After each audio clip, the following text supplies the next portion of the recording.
Hello, I've found myself in a studio with a camera, so I thought I'd take the opportunity. I'm here in Sydney, Australia, to just throw in my thoughts and my 20 years of research now into this whole phenomenon that's unfolding as I speak, called the Occupy movement. Came out of Wall Street, of course. And it's a great thing. It's fantastic that people are waking up to the point where they're saying, I'm a slave and I ain't having it anymore. That's the great Rubicon that needs crossing so we can do something about this. The reason I'm just going to put this information out, people make of it what they will, is there's another agenda going on here too. And if the genuine response to this grotesque enslavement of humanity in terms of finance and in terms of so many other things is going to be challenged effectively, then people need to get streetwise to what this other agenda is. And also the fundamentals of what we're dealing with. So I'm going to take it in stages. First of all, the fundamentals of what we're dealing with. If anything is going to happen that's going to change this tyranny of global banking and global finance, then first of all, the way that money is created, or what passes for money is created, has to fundamentally change. If this doesn't change, nothing's going to change because the power doesn't move. There's no change in the power dynamic of money creation, because people don't realize this in vast, vast numbers, that when you ask the question, how is money created, where does money come from, people have this kind of feeling, well, it's the government's in it. No, overwhelmingly, massively overwhelmingly, it is not the government's.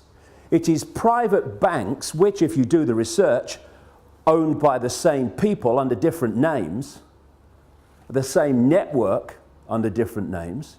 Private banks are creating what we call money out of fresh, bloody air and then charging us interest on it. And it works like this. If you go into a bank and you borrow $50,000, what does the bank do? Does it move precious metal anywhere? I mean, what does it do? What it does is it types into your account $50,000. And from that moment, you start paying interest on $50,000 that has never, does not, and will never exist. Fresh air, theoretical money called credit. This has been allowed to happen because, again, when you do the research, the same networks that control governments and therefore pass legislation to do with banking are the same networks that control the banks and the banking system. Therefore, laws have been passed called fractional reserve lending that allow banks to lend at least, and my goodness, it's at least 10 times what they have on deposit. So when you put $1 in a bank, that bank can now lend 9, 10 that it does not have. Fresh air, figures on a screen. Not only that, you borrow $50,000 from a bank. What does it do? It types into your account $50,000. Okay, now you're paying interest on it. But you take $10,000 and you say, I'm going to buy that car. And you give $10,000 to the guy who owns the car to buy the car off him. Now the guy who's received your $10,000 that was created out of nothing in the original $50,000 now goes and deposits the 10 grand in his own bank. Now that bank can lend 10 times the 10 grand that was created out of nothing in the first place. This is what's going on. And then if you follow one loan, $50,000 or whatever, you follow that through the banking system, and that one loan allows the banking system as a whole to create phenomenal amounts of non-existent money we call credit from that original non-existent credit loan. This is how the banking system, ladies and gentlemen, have taken the world over. Why wouldn't it when they can do that? And there's another little scam here. All written in on purpose, cold, calculated. When you go into a bank and you borrow $50,000, the bank creates, even in this theoretical, ludicrous way, $50,000. But you're not paying back $50,000, you're paying back $50,000 plus interest. The interest is never created, even as credit, which means a simple fact. At any point in time, coldly calculated, designed to be, there is never anything like enough units of exchange, money, in circulation to pay back all the principal on the debt and all the interest on the outstanding debt. Therefore, people losing their homes, losing their businesses, losing goodness knows what else that they've worked for, is built into the system. Now, when you have a boom and there's an expansion of this non-existent, ludicrous money called credit, then Peter pays Paul hides to a large extent the fact that we're in this situation where the outstanding debt cannot be paid back or even nearly paid back plus interest because there isn't the units exchange to do it. But when you go into a recession or a depression and there is a contraction of those ludicrous units of exchange in circulation, then it becomes blatantly obvious that there's not enough units of exchange to pay back all the interest on the debt and all the principal, and that's why you get this explosion, which we've got now, of people losing their homes, losing their businesses, losing their land, their farms, etc. And all these tent cities that are appearing around the world. And so we have a system where the private banks, in the end controlled by the same network, not least around the house of Rothschild and others, the Rockefellers too, in America, have been given this level of power to create money and dictate completely, beyond governments, global finance. And that's why they're able to create booms and busts at will. That's why when they want to create a bust and a depression, which they have now, what do?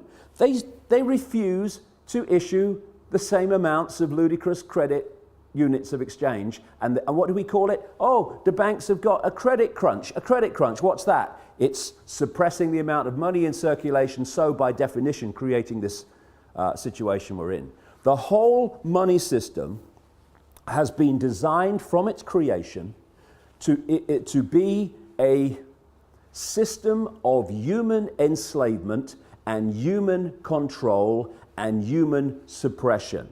So first of all, any occupying protests around the world on the agenda has to be the end of private banks being able to create money out of fresh air on a computer screen and charge interest on it.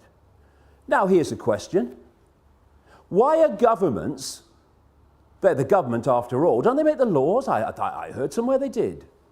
Why are they not creating their own currency interest-free and circulating it interest-free? Therefore, it does the job it's supposed to do, which is to be a unit of exchange to overcome the limitations of barter.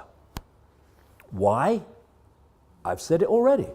Because the same networks that control the banks control the governments. And so the governments do not pass legislation saying, well, what are we borrowing fresh air money from the banks for, plus interest, and making the people have to pay in taxation all that stuff back? All we got to do is create our own money interest-free, because you see, at the moment, the very unit of exchange which allows economic activity to happen is created at the very start as a debt by people borrowing money from banks called credit. It's a debt from the start, the very unit of exchange in the world. It's crazy, it's insane. Number two, that has got to go. No more governments, and we need to redefine what we see as government too. No government borrows money at interest from private banks. Ludicrous. Then there's another thing. Like I say, whether we have a boom or a bust is decided by this very banking system. because they have what they call an economic cycle. It's total corruption and total manipulation. First of all, they put lots of units of exchange out, credit. Oh, you know, you earn 2 and 6 a week? Okay, have this half a £1 million house. Yes, here's the money, take it. And they put lots of units of exchange in circulation. And there's a boom, manufactured, and when people are in a boom and they get confident about their jobs, they go into more debt, bigger house, a bigger car, all the rest of it. And then what they do at an optimum point, this is what they did in 2008, is they take or create an excuse to take money out of circulation. Now the economic activity generated by that amount of money in circulation is no longer possible. And we move over here, fishing line coming in now, to a depression or a slump. People do not lose their homes overwhelmingly because they don't want to work anymore.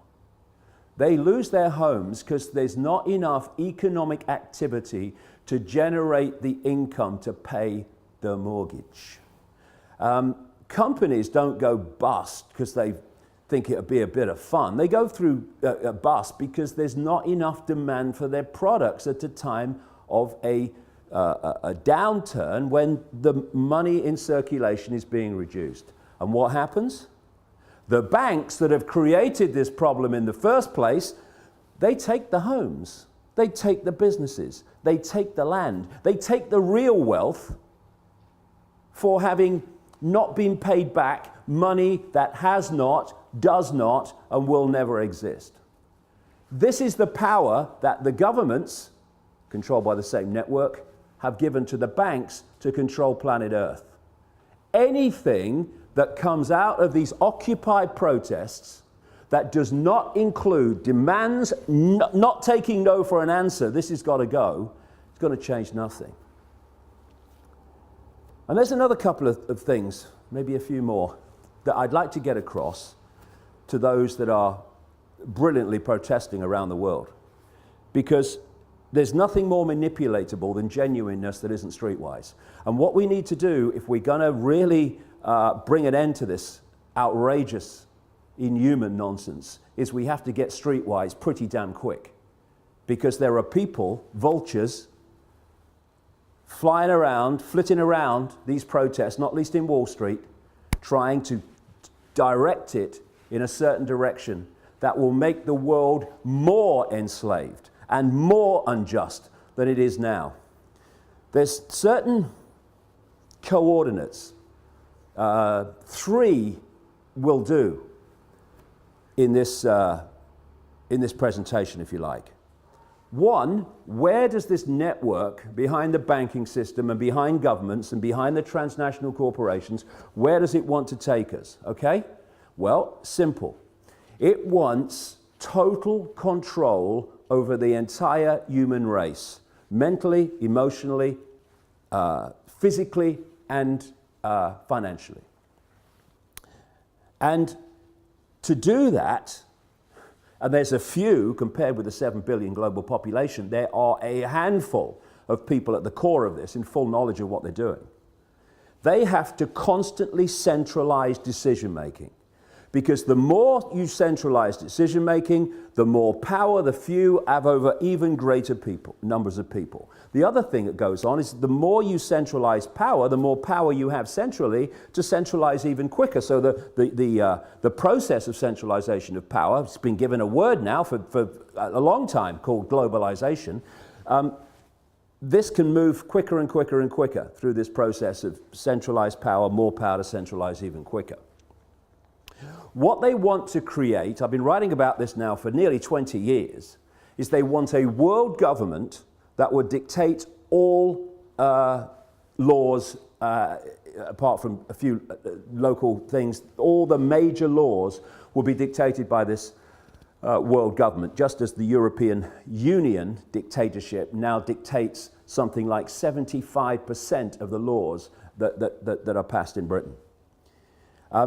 They want a world government then that would dictate to everybody on the planet.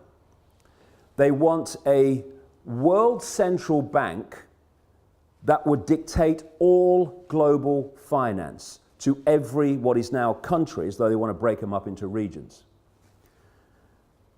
They want a world army to impose the will of the world government on anyone that doesn't want to accept it. That's what NATO is now. You know, when they're justifying bombing whole cities of civilians on the pretext of protecting civilians, and they say the world community has decided, and we have G8, and the international, that's code for world government. And when they then say, we're going to bring NATO in because the world community has decided, no, actually, America, Britain, France, and one or two others have bloody decided, and Israel. They are talking about NATO as a world army. The idea of this structure, where they want to take us, is to have a world government that says, these people, or this group, or this, what is now a country, is not accepting our diktats, send the boys in. And that's what we've seen in Libya. That's what they're trying to bring in Syria. That's what we're seeing increasingly around the world. The international community has decided, send the boys in. NATO, de facto world army. International community, G8, de facto world government. We're seeing it being moved into place. They want a world single electronic currency that would replace all other currencies. No more cash. So now you go into a shop or something, you hand over electronic money, a credit card. The computer says, no, won't accept your card. You least now, still, although it's going out of circulation at an extraordinary rate, you can still say, okay, I'll pay cash. What about when there's no cash and that computer says no to your credit card or your microchip as it's designed to be eventually? That's deciding if you purchase or not. It's all about control.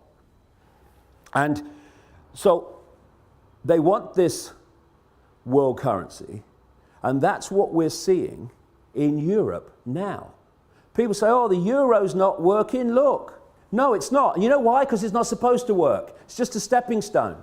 You had all those currencies in Europe, in Italy, in France, and all these different currencies. They wanted on the process of getting to this world currency to get rid of them. So they replaced them all, nearly all of them anyway, with the euro.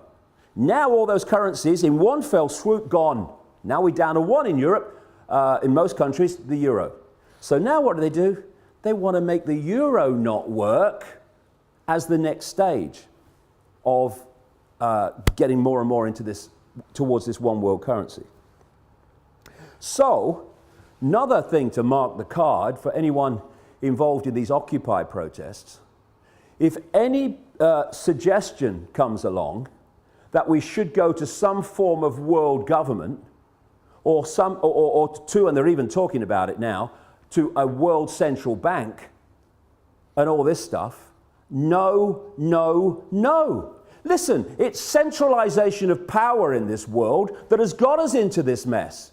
If you have diversity of decision making, there's so many points of decision making, no cabal at the center can dictate that or manipulate that on anything like the scale that it can when you have centralization of power. So we've got the European Union, we've got which is a fascist dictatorship or communist dictatorship, whichever we want to call it.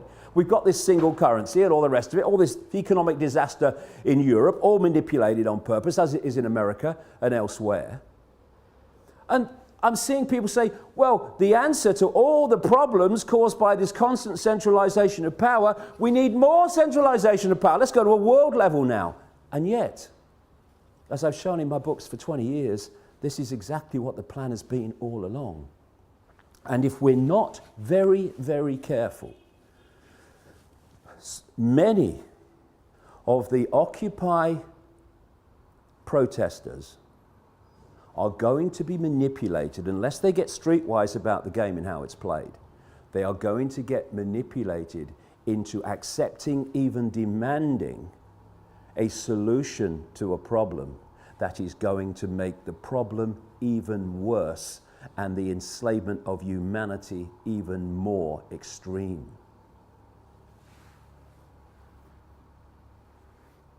When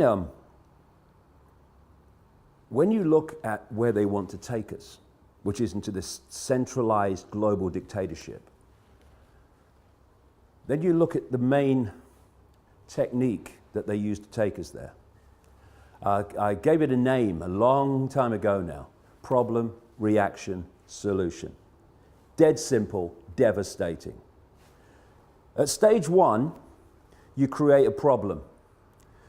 You blame someone or something else for it to hide the fact that you're really behind it. You then, through an unquestioning and pathetic media, tell the people the version of the problem you want them to believe.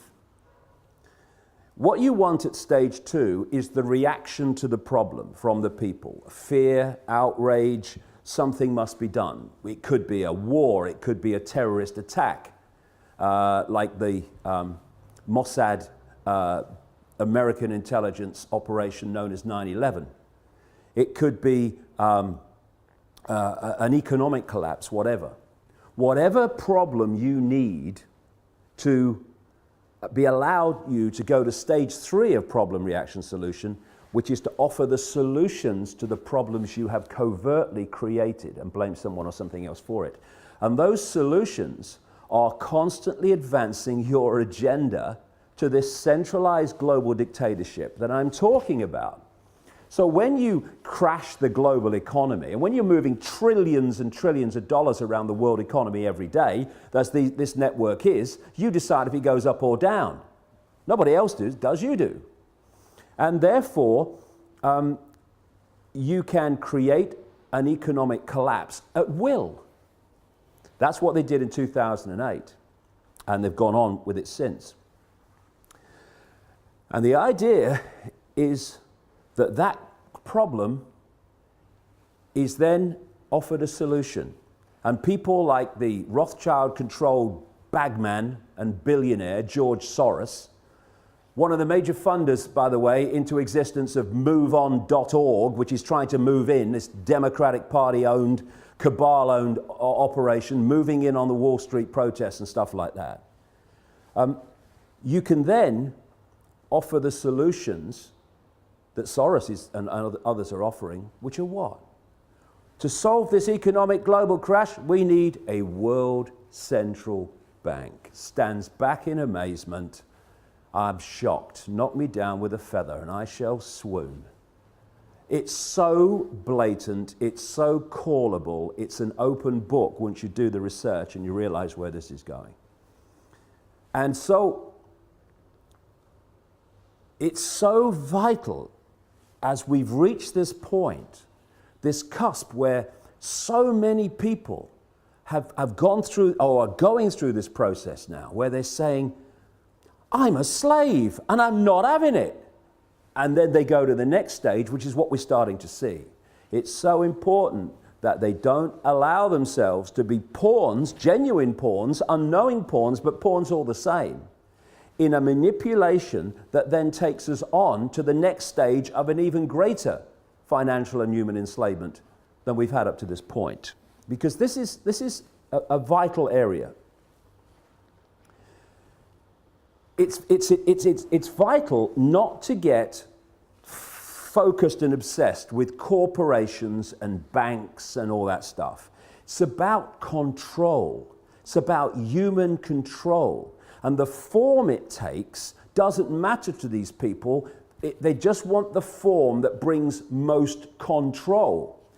Now, in the process of doing this, they've reached a point where the control has been going on through a banking system, private banking system, controlled by these families and their networks, and through corporations controlled by the same families and these networks. I mean, I keep seeing people say, we must have an end to capitalism. We don't have capitalism. We have cartelism.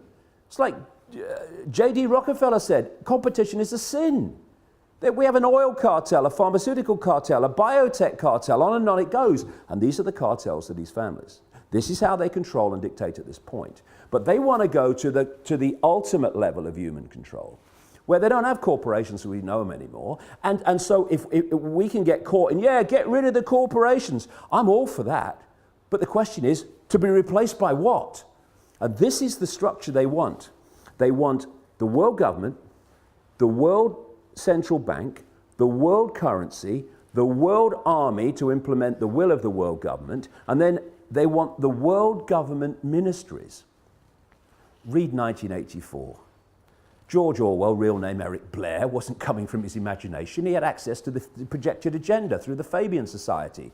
Exactly the same Fabian Society that Aldous Huxley was a member of, and thus had the inside knowledge to write a prophetic novel called Brave New World. They were coming from knowledge of what the projection was.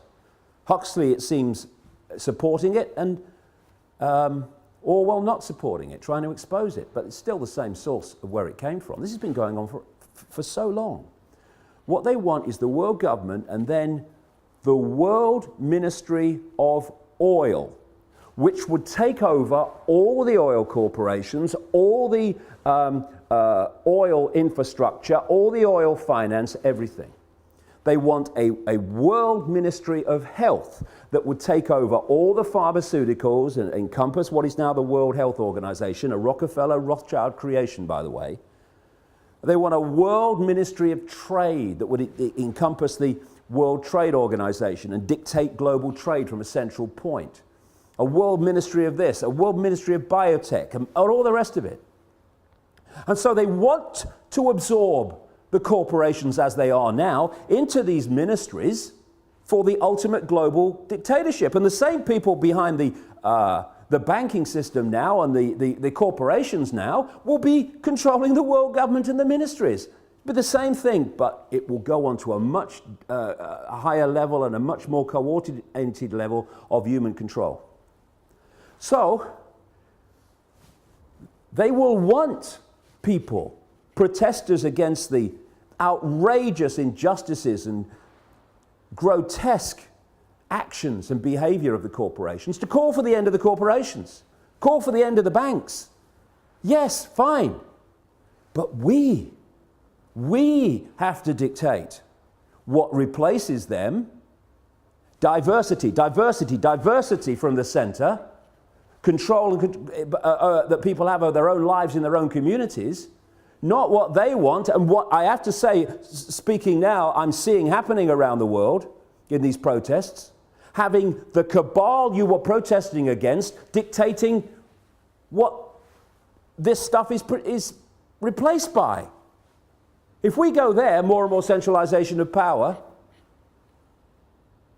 we'll live in a global fascist state within 10 years. Our children and grandchildren will live a lifetime bloody nightmare. Or we can go this way and saying we want power from the center to people in their communities.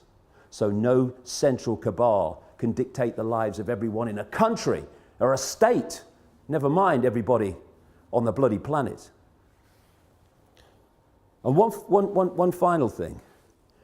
You know, these organizations that move in, like moveon.org, I mean, I wish the bloody would, sooner the bloody better, that are Soros funded and Democrat Party controlled, and all these people. And then I mean, if people, you know, a lot of the people in the protests, if they hear this bit, they'll be going, boo, what are you doing? Because I've seen them do it to people. Global warming caused by humans is a bloody giant hoax. It's been created to justify dramatic changes in society and control in society to advance this very agenda I'm talking about. Because if you're playing problem, reaction, solution, and you want, therefore, to present global change, you've got to generate global problems to which you can offer global solutions. Climate change. Everyone's affected. We need global laws. What's international law, by the way? Oh, international law. International law is law that everyone on the planet is supposed to obey. This is the world government international law coming into place. Anyone does a modicum of basic scientific research, they will see that human-caused climate change, notice it's climate change since temperatures started falling. When they go up again in the sun cycle, it will be global warming again. But do a modicum of research and you find that the whole idea was a scam. Anything that Al Gore's involved is a scam by definition. He knows nothing else. And yet, we're having these organizations like, was it 350.org? and these others. Oh yes, we must have climate change legislation. Yes, come on, build me prison a bit more. Give me some carbon tax. Let's have it. High five. Because that's the way we've got to solve the problem. The way we solve the problem, we take our freaking minds back and stop having them dictated by other people. You must believe this, you must believe that. And again, this might upset a few people. Do you know I don't care? When I see around some of these protests, someone on a microphone speaking the words, and then everyone repeats the sentence, then he says another sentence, and everyone repeats the sentence, and we want freedom. People say to me, oh yeah, but that's giving everyone a voice. No, it's not. It's giving them the right to repeat what he's saying. It's not giving them a voice. It's turning them into groupthink, which is how we got into this mess. Individual think, unique think. That is what will get us out of it. Breaking out of these patterns of collective response and behavior. So I'm not interested in 350.org. Take your bloody nonsense about climate bloody change and go somewhere else. We're trying to bring about real change here, not selling another aspect of a global agenda. And move on .org and everyone like you go and do your bloody work somewhere else. Take your Soros money somewhere else. This is going to be a revolution that's going to make a difference. It's going to be a revolution of people, not organizations, not cooperating with their own enslavement, individually, and yes, together, collectively. This is a great opportunity to make a difference. But we need to get streetwise, and we need to get these parasites of the genuine energy of the people who've concluded, I'm a slave and I'm not having it, out of this whole deal. Because if we don't, they'll take it over and they'll do what every other one has done when it seems like some change is taking place. Look at Obama. Change, I stand for change. No, you don't. You stand for business as usual and then some, as we've seen. It's just a word. Real change happens in changing real lives, not in spouting the fricking syllables. Change or change. One syllable, two syllable, one syllable. It doesn't bloody matter, does it?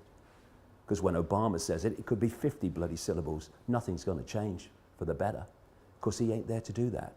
So we have to do it. Come on, let's go.